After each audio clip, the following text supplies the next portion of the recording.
नमस्कार दोस्तों, मैं हूं वंदना भारती और आप देख रहे हैं कमोडिटी इनसाइट्स। आज का ये स्पेशल वीडियो यहाँ पे चांदी पे है। काफी लोगों की यहाँ पे क्वेरीज आ रही थी कि चांदी पे स्पेशल वीडियो बने और क्या कारण है कि अभी अभी हम लोगों ने चांदी में इतनी तेजी आते हुए देखी है।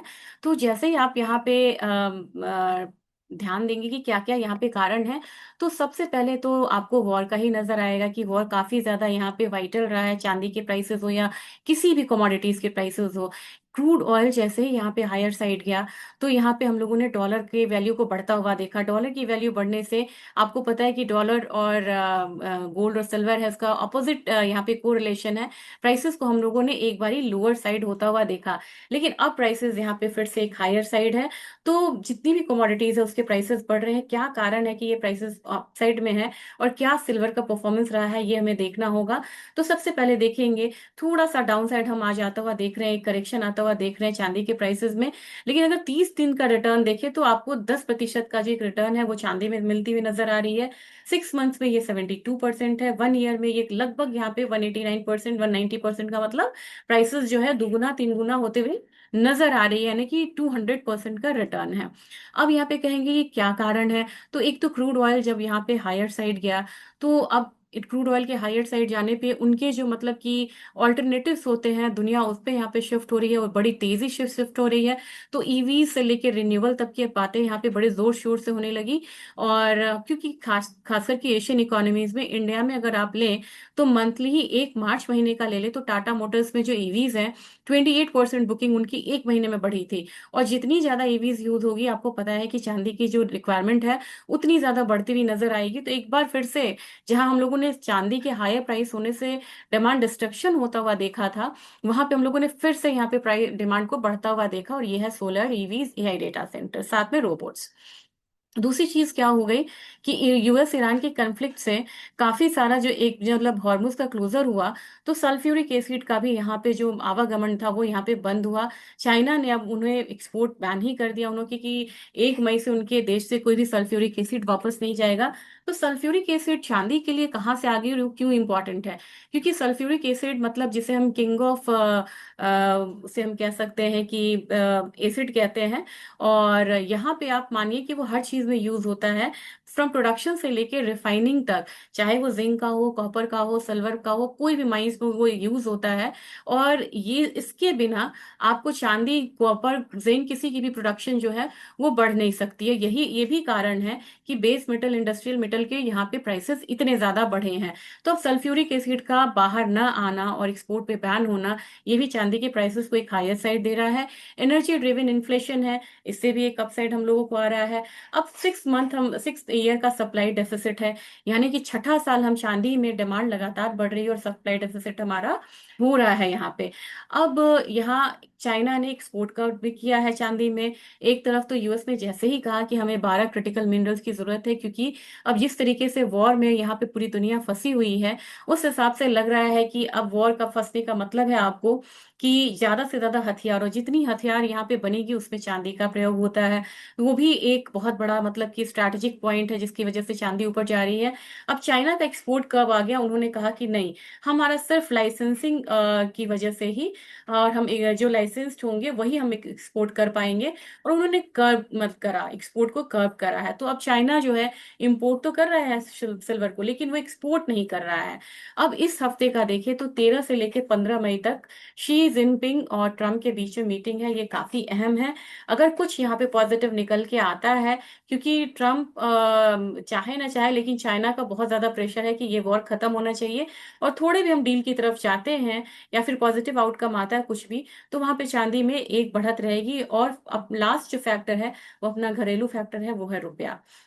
रुपया 95.5 तक आ चुका है, और इसने यहाँ की चांदी को बहुत ज्यादा एक प्रीमियम देता हुआ नजर आई है, ये मतलब ये फैक्टर। अब ऊपर ओवरऑल मैट्रिक्स देखेंगे, $86 से ऊपर यहाँ पे हम सीएमई में ट्रेड कर रहे हैं। जब एमसीएक्स की बात हो, हम लोग 2,81,000 के करीब ट्रेड कर रहे हैं, 3 लाख की तरफ बढ़ते हुए नजर आ रहे हैं। गोल्ड सिल्वर रेशियो पे मैंने बहुत सारे अपडेट्स दिए, तो उसमें मैंने बताया था कि ये 61:1 जब था, तब मैंने आपको बोला था कि ये 55.2:1 आएगा, लेकिन अब ये देखेंगे उससे भी नीचे आ चुका है, इस पे भी हम बात करेंगे। सीएमई की मार्जिन रिक्वायरमेंट्स 9% हो चुकी है, इसके चेंजेस से क्या फर्क आया है इस पे हम जरूर बात करेंगे। और अगला स्लाइड इसी पे है।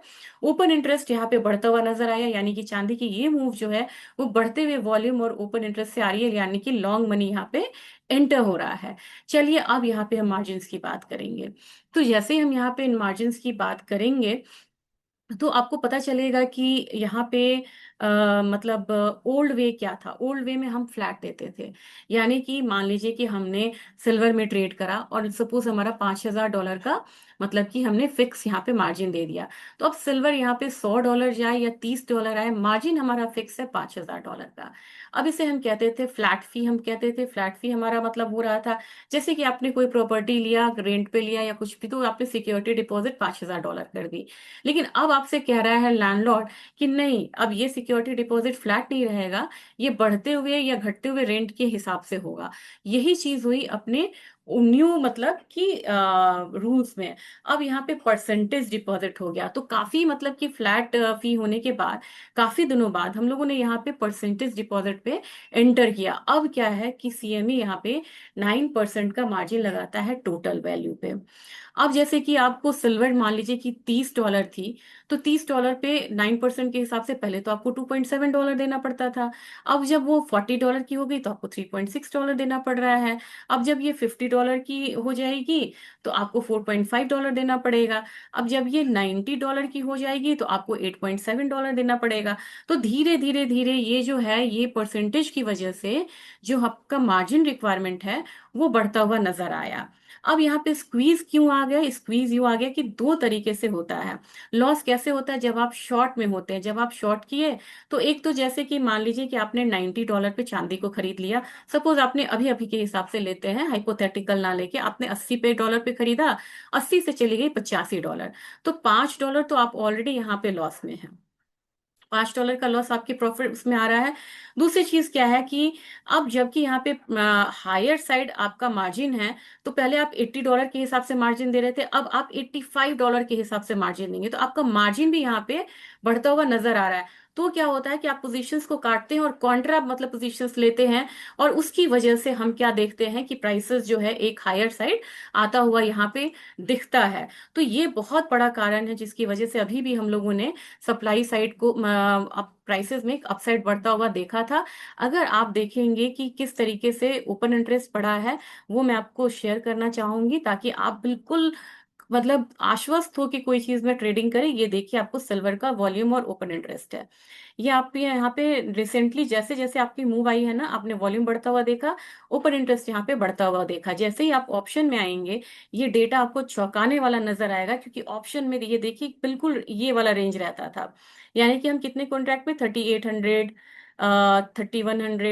3100, 4500, लेकिन ऑल ऑफ सडन हम कितने मतलब ये बढ़ गया, ये डबल से भी ज्यादा आपका वॉल्यूम बढ़ गया और आपका ओपन इंटरेस्ट भी बढ़ता हुआ नजर आ रहा है। तो ऑप्शन में यहाँ पे बहुत ज्यादा ट्रेड जो है वो बढ़ता हुआ नजर आया। और एक चीज आप थोड़ा सा पेशेंस रखेंगे तो मैं आपको दिखाऊंगी, लेकिन थोड़ा आपको पेशेंस रखना पड़ेगा। और इसमें मैं आपको दिखाती हूँ डेली में, आपको डेली में आना पड़ेगा। अगर आप इसको वॉल्यूम से ट्रैक करते हैं, अगर मैं नहीं कर पाऊँ आप खुद ही कर लीजिए, तो ये आपको बहुत हेल्प करेगा। जैसे आपने देखा किस दिन बढ़ा था, 14 मई को यहाँ पे वॉल्यूम बढ़ा था।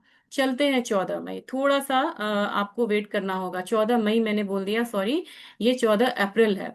जैसे ही आप 14 अप्रैल का डेटा देखेंगे ना, तो आपको पता चल जाएगा कि मूव किस तरीके की आने वाली है।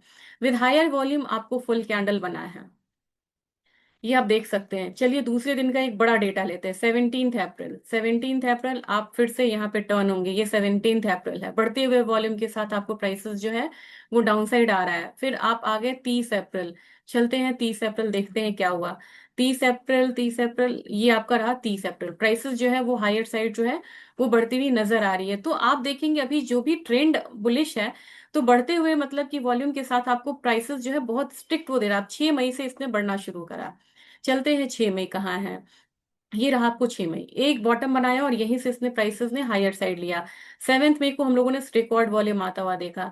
7 मई को जैसे ही आप आएंगे, देखिए प्राइसेस जो है यहाँ पे एक ब्रेकआउट इसने दिया था इस दिन। अब जब आप यहाँ पे सिल्वर ऑप्शंस पे आएंगे, आज के दिन 11 मई को देखेंगे, तो 11 में आपको प्राइसेस जो है वो सबसे ज्यादा हायर साइड रही। तो ओपन इंटरेस्ट और वॉल्यूम के डेटा से आप इसको ट्रैक कर सकते हो। और आपको ये टूल कैसा लगा, प्लीज यहाँ पे जरूर शेयर करिएगा। काफी मेहनत होती है इन सब चीजों को नोट डाउन करने में, नोटिस करने में और इनको फॉलो करने में। अब आपको गोल्ड सिल्वर रेशियो नीचे की तरफ आया है, अभी इसे यहाँ थोड़ा रिवर्सल लेगा, थोड़ा थमेगा सिल्वर, लेकिन ओवरऑल रेशियो को कहाँ आना है, 52.5 तक इसको आना चाहिए। लेकिन अभी एक रिवर्सल आएगा तो परेशान मत होइएगा कि आपने तो गलत बोल दिया। एक वन गो में आपको मूव नहीं आएगी यहाँ पे। अब यहाँ पे चांदी आपको गिरती हुई भी नजर आ रही है। बिल्कुल प्रॉफिट बुक करना चाहिए आपको, ये बहुत वोलाटाइल कमोडिटी है, क्योंकि इसने एक बारी $71 से लेके इसने $88 का मूव देखा है। तो जो शॉर्ट टर्म ट्रेडर्स हैं, अगर वो आप प्रॉफिट आप यहाँ पे बुक करके नहीं निकलते, तो ये हमारी गलती होगी कि चांदी ने बार बार बोला कि मैं ऐसी ही हूं, तुम्हें ऐसे मुझे टैकल करके चलना पड़ेगा। तो वन साइडेड मूव ना करके आप पार्शियल भी आपको यहाँ पे बिल्कुल निकलना चाहिए। चार्ट अपने आप बोल रहा है नहीं निकलना हमारी कमजोरी हो जाएगी, लेकिन ये सिर्फ डेरिवेटिव ट्रेड के लिए है। बहुत बड़ा डिस्क्लेमर मेरी तरफ से। तो यहाँ पे आपको फॉर द टाइम बिंग चांदी हो सकता है कि 270-72 वाले रेंज में आती हुई देखिए, और वहां से आपको एक रिवर्सल देखने को मिलेगा। तो धीरे धीरे हम ये वाला जोन में हम जाने की कोशिश करेंगे, जो कि है 2,97,000 का। लेकिन फिलहाल फिलहाल आपको एक बारी निकलना चाहिए। और निकलना किनको नहीं चाहिए, निकलना नहीं चाहिए ETF वालों को और डेरिवेटिव फिजिकल वालों को। काफी लोग अब उनकी वो बढ़ी है कि हमने 3.20 पे लिया था तो शायद प्राइसेस आ जाए। आपने देख लिया है कि कैसे प्राइसेस यहाँ पे मूव हो रही हैं। प्राइसेस आएगा, पेशेंस रखिए, प्राइसेस आएगा। और अगर आपको नहीं विश्वास हो रहा है तो इसके आगे वाले कॉन्ट्रैक्ट्स को देखिए, आगे वाले सारे कॉन्ट्रैक्ट्स आपको कंटांगो में $89 तक यहाँ पे जा रही है।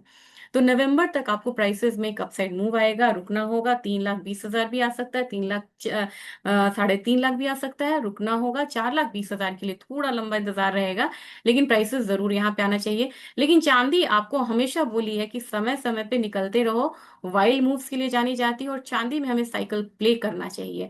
तो पार्शियल भी निकलिए, और ETF और फिजिकल बाइंग वाले होल्ड कर सकते हैं। Thank you.